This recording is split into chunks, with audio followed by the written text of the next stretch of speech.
On Cuba, we are not in the business of regime change. We are in the business of making sure the Cuban people have freedom and the ability to participate and shape their own destiny and their own lives, and supporting civil society. And there's going to be an evolution, regardless of what we do inside of Cuba. Partly it's going to be generational. If you listen to President Castro's comments earlier this morning, a lot of the points he made referenced actions that took place before I was born.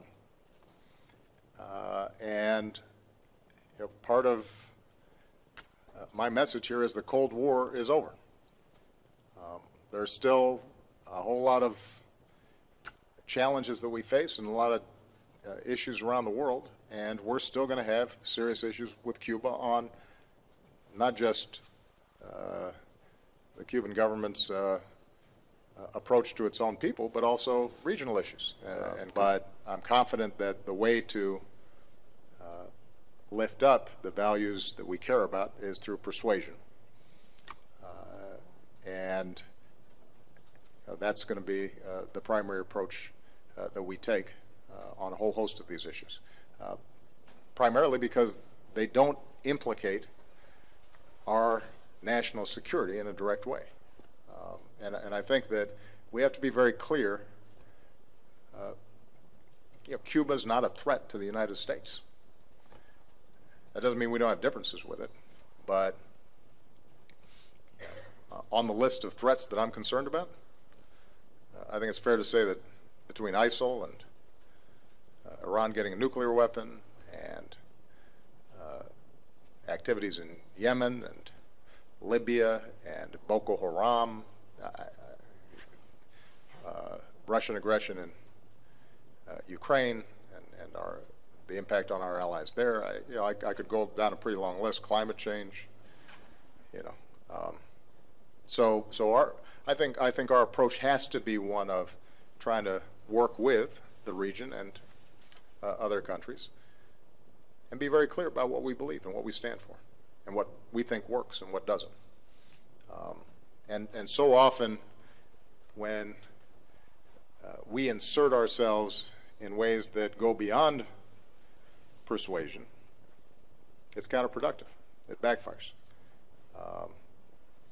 That's been part of our history, and which is why countries keep on trying to use us as an excuse for their own governance failures. Let's take away the excuse, and let's be clear that we're prepared to partner and engage with everybody to try to lift up opportunity and prosperity and security for people in the region. Major Garrett. Good afternoon, Mr. President. Allow me, if you will, to quote the Supreme Leader directly. Yes. United States activity since the announcement of the framework has been deceptive, it is lying, it is devilish. And on two particular points, he said, direct quotes, Iran's military sites cannot be inspected under the excuse of nuclear supervision, and all sanctions should be removed when the deal is signed. Is it your opinion, Mr. President, that this is pure posturing and it should be disregarded by your government and by you and your Secretary of State? And if so, could you help me understand to whom the Supreme Leader would be posturing? Because under my limited understanding of Iranian politics, that's not a job description usually applied to the Supreme Leader. That was a well-crafted question, Major. And let me just suggest that even a guy with the title Supreme Leader has to be concerned about his own constituencies. And the issue is not whether I have to take his word for whether that's his understanding, because we've got work until the end of June to see if we've got a document that works.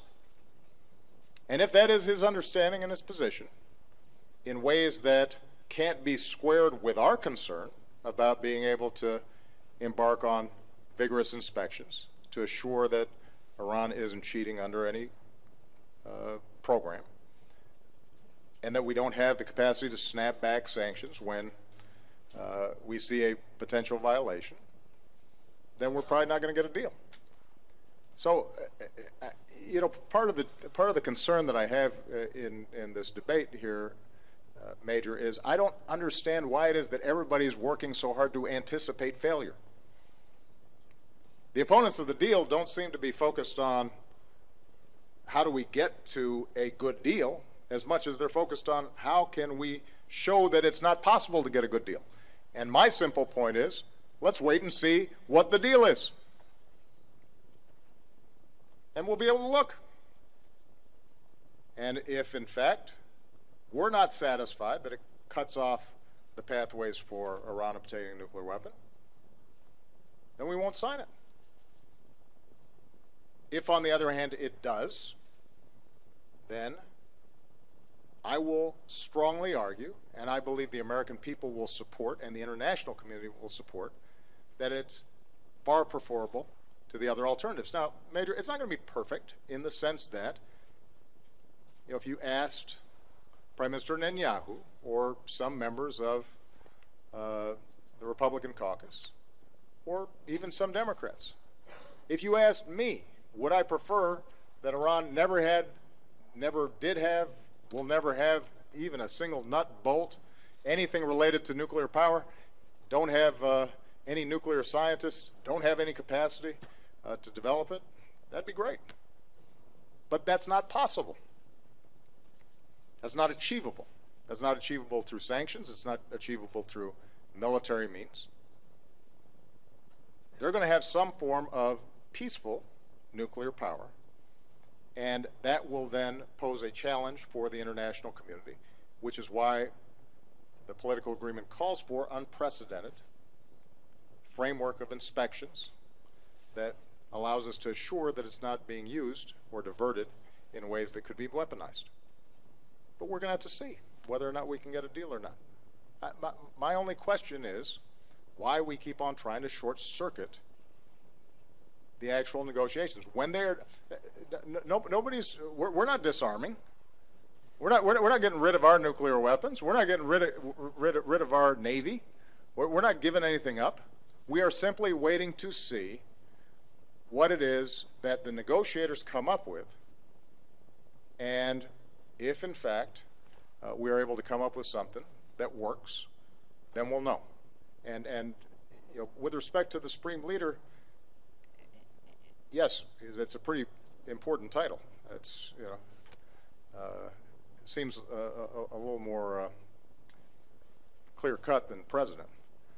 On the other hand, there may be ways of structuring a final deal that satisfy their pride, their optics, their politics, but meet our core practical objectives. And that's what we've got to give the negotiators room to determine. Last question, Karen DeYoung. Where's Karen? There she is. Thank you.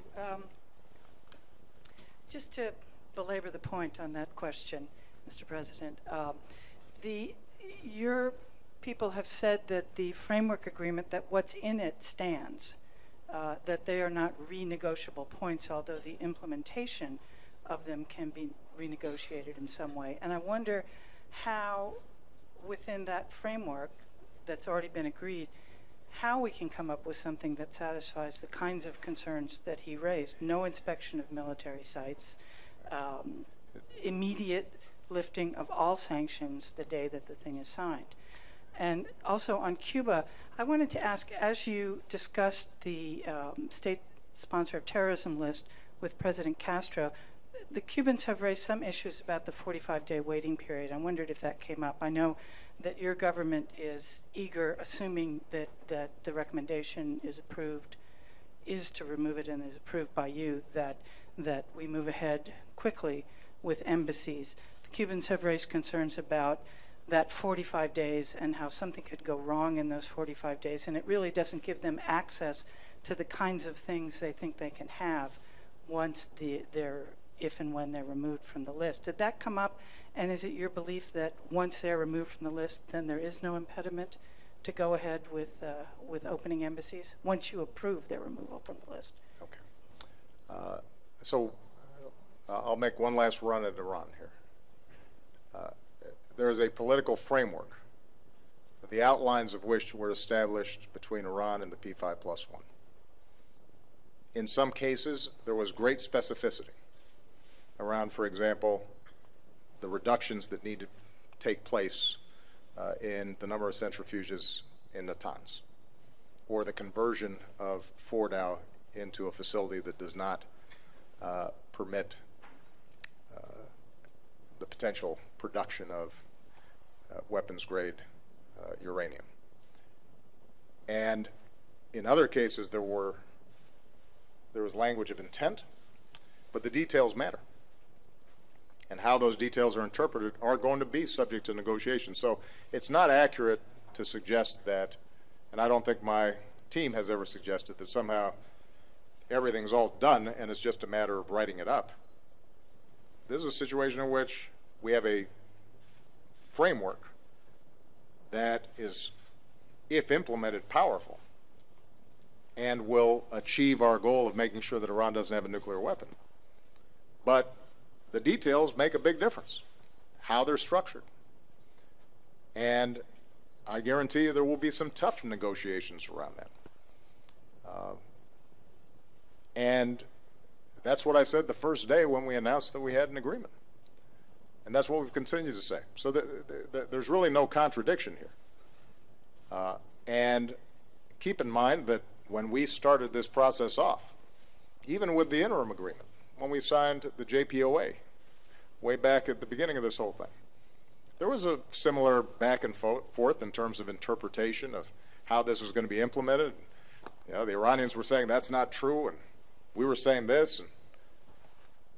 But once we actually got through the negotiations, it turned out that we had something that was substantial, that was subject to review by everybody involved, and that has proven to be highly effective, even by the assessments of critics of the policy like the Israelis. They've said, yeah, this actually has worked. Iran's abided by the agreement. In fact, now they're suggesting, why don't we just stay here? It's worked so well, despite the fact that they had made almost the precise same argument they're making now about the final deal. But, you know, consistency is the hobgoblin of narrow minds. Cuba. I will tell you, we did not get into the level of detail, Karen, that you just described, and I'm impressed with how many details you seem to be aware of. You know, as I said before, the state sponsor of terrorism recommendation will be coming to me. I will read it. I'll review it. There's a process whereby, if in fact I accept those recommendations, Congress has an opportunity to review it as well, and it will be there for people to see. I think that the concerns around the embassy are going to be mostly on the Cuban side. They haven't dealt with an American embassy in Cuba in quite some time. And, you know, changing in this way is, I'm sure, an unsettling process. You know, we're accustomed to this. I mean, we've gone through now a number of times where with China and with Vietnam and other countries, we reopened diplomatic relations, and we understand, I think, are familiar with how that gets done in a way that's consistent with improving diplomatic relations over the long term. This is probably a more profound shift for them than it is for us. But we stand ready to move forward. We're confident that it can lead to an improved dialogue, and our bottom line at the end is that it can lead to an improved set of prospects for the Cuban people. And I'll say just in closing to you know, all the people here from Latin American countries, thank you for this extraordinary opportunity. I want to thank the people of Panama. I am very optimistic about this region, and the main reason I'm optimistic about this region is because of its people. They are extraordinary, and it is a great gift to the United States to be able to have such strong friends and partners in tackling many of the challenges that we have in common. Thank you very much.